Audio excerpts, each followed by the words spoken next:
definitely the hero of my childhood. The smell of his Old Spice cologne carried me back into that lost childhood more than the home movies did. My uncle didn't know it, but it was the sweet, cheap smell of car dealers that took me back and made me dissolve into a dream of the past. Leo was the last dinosaur that smelled of cheap cologne, and he believed in the American dream. I was crazy about him because he believed in miracles, and even though he lived inside of life and sold Cadillacs, he always looked like a 10-year-old boy whose sleeves were too long. When I was 10, Leo gave me this great movie camera, and my mother always hoped I'd become the next Milton Berle.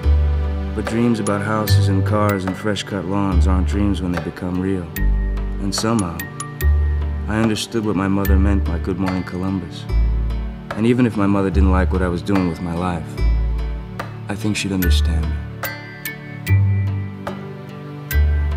When I was 11, I got this really weird earache that wouldn't go away. I went to about 100 doctors, but none of them could help me.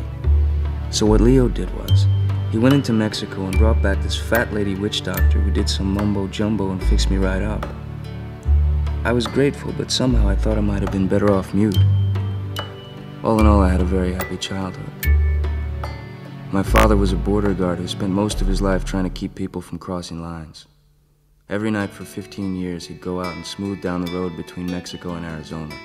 And every morning, he'd be out there looking for footprints in the dirt. But my father always said that work was like a hat you put on your head.